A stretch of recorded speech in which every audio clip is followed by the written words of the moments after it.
The Famous Five by Enid Blyton. Book 1. 5 on a Treasure Island. Chapter 12. Exciting Discoveries. Soon the stones of the little room were clear of earth, sand, and weeds. The children saw that they were all the same size, big and square, fitted well together. They went over them carefully with their torches, trying to find one that might move or lift. "We'll probably find one with an iron ring handle sunk into it," said Julian. But they didn't. All the stones looked exactly the same. It was very disappointing. Julian tried inserting his spade into the cracks between the various stones to see if by any chance he could move one, but they couldn't be moved.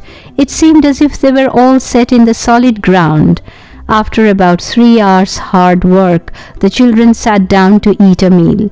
They were very hungry indeed, and felt glad that there were so many things to eat. As they ate, they discussed the problem. "It looks as if the entrance to the dungeons isn't under this little room after all," said Julian. "It's disappointing, but somehow I don't think now that the steps down to the dungeon started from here. Let's measure the map and see if we can make out exactly where the steps start. It may be that the measurements are wrong and won't be any help to us at all, but we can try." So they measured as best they could to try and find out in exactly what place the dungeon steps seemed to begin. It was impossible to tell, for the plans of the 3 floors seemed to be done to different scales. Julian stared at the maps, puzzled. It seemed hopeless. Surely they wouldn't have to hunt all over the ground floor of the castle. It would take ages. "Look," said George, suddenly putting her finger on the hole that they all thought must be meant to represent the well. "The entrance to the dungeon seems to be not very far from the well. If only we could find the well, we could hunt around a bit for the beginning of the dungeon steps. The well is shown in both maps. It seems to be somewhere about the middle of the castle." "That's a good idea," said Julian. "Let's go out into the middle of the castle. We can more or less guess where the old well ought to be, because it definitely seems to be about the middle of the old yard out there." Out they all went into the sunshine. They felt very important and serious. It was exciting to be looking for lost ingots of gold. They all felt certain that they really were somewhere beneath their feet. It didn't occur to any of the children that the treasure might not be there. They stood in the ruined courtyard that had once been the center of the castle. They paced out the middle of the yard and then stood there, looking around in vain for anything that might be the opening of an old well. It was all so overgrown. Sand had blown in from the shore, and weeds and bushes of all kinds grew there. The stones that had once formed the floor of the big courtyard were now cracked and were no longer lying flat. Most of them were covered with sand or weeds. "Look, there's a rabbit!" cried Dick, as a big sandy rabbit loped slowly across the yard. It disappeared into a hole on the other side. Then another rabbit appeared, sat up and looked at the children, and then vanished too. The children were thrilled. They had never seen such tame rabbits before. A third rabbit appeared. It was a small one with absurdly big ears and the tiniest white bob of a tail. It didn't even look at the children. It bounded about in a playful way, and then to their huge delight it sat up on its hind legs and began to wash its big ears, pulling down first one and then the other. But this was too much for Timothy. He had watched the other 2 bound across the yard and then disappear without so much as barking at them. But to see this youngster actually sitting there washing its ears under his very nose was really too much for any dog. He gave an excited yelp and rushed full tilt at the surprised rabbit. For a moment the little thing didn't move. It had never been frightened or chased before, and it stared with big eyes at the rushing dog.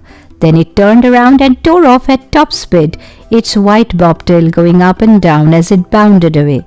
It disappeared under a gorse bush near the children. Timothy went after it, vanishing under the big bush too. Then a shower of sand and earth was thrown up as Tim tried to go down the hole after the rabbit and scraped and scrabbled with his strong front paws as fast as he could. He yelped and whined in excitement, not seeming to hear George's voice calling to him. He meant to get that rabbit. He went almost mad as he scraped at the hole, making it bigger and bigger. "Tim, do you hear me? Come out of there," shouted George. "You are not to chase the rabbits here. You know you mustn't. You are very naughty. Come out." But Tim didn't come out. He just went on, scraping away madly. George went to fetch him. Just as he got up to the gorse bush, the scraping suddenly stopped. There came a scared yelp, and no more noise was heard. George peered under the prickly bush in astonishment. Tim had disappeared. He just simply wasn't there anymore. There was the big rabbit hole, made enormous by Tim, but there was no Tim. "Julian, Tim's gone," said George in a scared voice. "He surely can't have gone down the rabbit's hole, can he? I mean, he's such a big dog." The children crowded round the big gorse bush. They heard a muffled whine from somewhere below it. Julian looked astonished. "He's down the hole," he said. "How strange! I never heard of a dog really going down a rabbit hole before. How are we going to get him out?" "We'll have to dig up the gorse bush to begin with," said George in a determined voice. She would have dug up the whole of Kirrin Castle to get Tim back. That was certain. "I can't have poor Tim whining for help down there and not do what we can to help him." The bush was far too big and prickly to creep underneath. Julian was glad they had brought tools of all kinds. He went to fetch an axe. They had brought a small one with them, and it would do to chop away the prickly branches and trunk of the gorse bush. The children slashed at it, and soon the poor bush began to look a sorry sight. It took a long time to destroy it, for it was prickly, sturdy, and stout. Everyone's hands were scratched by the time the bush had been reduced to a mere stump. Then they could see the hole quite well. Julian shone his torch down it. He gave a shout of surprise. "I know what's happened. The old well is here." The rabbits had a hole at the side of it, and Tim scraped away to make it bigger and uncovered a bit of the well hole, and he's fallen down the well. "Oh no, oh no," cried George in panic. "Oh, Tim! Tim, are you all right?" A distant whine came to their ears. Evidently Tim was there somewhere. The children looked at one another. "Well, there's only one thing to do," said Julian. "We must get our spades now and dig out the hole of the well. Then maybe we can let a rope down or something and get Tim." They set to work with their spades. It wasn't really difficult to uncover the hole, which had been blocked only by the spreading roots of the big gorse bush, some fallen masonry, earth, sand, and small stones. At some time a big slab had fallen from part of the tower across the well hole and partly closed it. The weather and the growing gorse bush had done the rest. It took all the children together to move the slab. Underneath was a very rotten wooden cover which had plainly been used in the old days to protect the well. It had rotted so much that when Tim's weight had been pressed on it, it had given just there and made a hole for Tim to fall through. Julian removed the old wooden cover, and then the children could see down the well hole. It was very deep and very dark. They couldn't see the bottom. Julian took a stone and dropped it down. They all listened for the splash. But there was no splash. Either there was no longer any water there, or the well was too deep even to hear the splash. "I think it's too deep for us to hear anything," said Julian. "Now, where's Tim?" He shone his torch down, and there was Tim. Many years before, a big slab had fallen down the well itself and had stuck a little way down across the well hole, and on this old cracked slab sat Tim, his big eyes staring up in fright. He couldn't understand what had happened to him. There was an old iron ladder fastened to the side of the well. George was on it before anyone else could get there. Down she went, not caring if the ladder held or not, and reached him. Somehow she got him onto her shoulder, and, holding him there with one hand, she climbed slowly up again. The other three hauled her out, and Tim jumped round her, barking and licking for all he was worth. "Well, Tim," said Dick, "you shouldn't chase rabbits, but you have done us a good turn because you have found the well for us. Now we've only got to look around a little to find the dungeon entrance." They set to work again to hunt for the dungeon entrance. They dug about with their spades under all the bushes. They pulled up crooked stones and dug their spades into the earth below, hoping that they might suddenly find them going through into space. It was really thrilling. And then Anne found the entrance. It was quite by accident. She was tired and sat down to rest. She lay on her front and scrabbled about in the sand. Suddenly her fingers touched something hard and cold. She brushed the sand away from it and found an iron ring. She gave a shout and the others looked up. "There's a stone with an iron ring in it here," yelled Anne excitedly. They all rushed over to her. Julian dug about with his spade and uncovered the whole stone.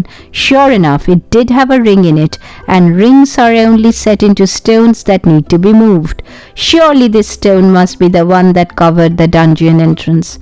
All the children took turns at pulling on the iron ring, but the stone did not move. Then Julian tied 2 or 3 turns of rope through it, and the 4 children combined their full strength and pulled for all they were worth. The stone moved. "All together again," cried Julian, and all together they pulled. The stone stirred again and then suddenly gave way. It moved upwards, and the children fell over on top of one another, like a row of dominoes suddenly pushed down. Tim darted to the hole and barked madly down it, as if all the rabbits of the world lived there. Julian and George shot to their feet and rushed to the opening that the moved stone had uncovered. They stood there, looking downwards, their faces shining with delight. They had found the entrance to the dungeons. A steep flight of steps cut out of the rock itself led downwards into deep darkness. "Come on," cried Julian, snapping on his torch. "We've found what we wanted. Now for the dungeons." The steps down were slippery. Tim darted down first, lost his footing, and rolled down 5 or 6 steps, yelping with fright. Julian went after him, then George, then Dick, and then Anne. They were all hugely excited. They almost expected to see piles of gold and all kinds of treasure everywhere around them. It was dark down the steep flight of steps and smelt very musty. Anne choked a little. "I hope the air down here is all right," said Julian. "Sometimes it isn't good in these underground places. If anyone feels a bit funny, they'd better say so, and we'll go up into the open air again." But however funny they might feel, nobody would have said so. It was all far too exciting to worry about feeling strange. The steps went down a long way. Then they came to an end. Julian stepped down from the last rock stair and flashed his torch around. It was a weird sight that met his eyes. The dungeons of Kirin Castle were made out of the rock itself. Whether there were natural caves here or whether they had been hollowed out by man, the children could not tell. But certainly they were very mysterious, dark, and full of echoing sounds. When Julian gave a sigh of excitement, it fled into the rocky hollows and swelled out and echoed around as if it were a living thing. It gave all the children a very odd feeling.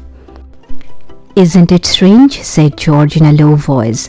At once the echoes took up her words and multiplied them and made them louder, and all the dungeon caves gave back the girl's words over and over again. "Isn't it strange? Isn't it strange? Isn't it strange?" Anne slipped her hand into Dick's. She felt scared. She didn't like the echoes at all. She knew they were only echoes, but they did sound exactly like the voices of dozens of people hidden in the caves. "Where do you think the ingots are?" said Dick, and at once the caves threw back his words. "Ingots, ingots, are, ingots are." Julian laughed, and his laugh was split up into dozens of different laughs that came out of the dungeons and spun round the listening children. It sounded very strange. "Come on," said Julian. "Maybe the echoes won't be so bad a little farther in." "Farther in," said the echoes at once. farther in. They moved away from the end of the rocky steps and explored the nearby dungeons. They were really only rocky cellars stretching under the castle. Maybe poor prisoners had been kept there many years before, but mostly they had been used for storing things. "I wonder which dungeon was used for storing the ingots," said Julian. He stopped and took the map out of his pocket. He flashed his torch onto it, but although it showed him quite plainly the dungeon where ingots were marked, he had no idea at all of the right direction. "Look, there's a door here, shutting off the next dungeon," suddenly cried Dick. "I bet this is the dungeon we are looking for. I bet there are ingots in here."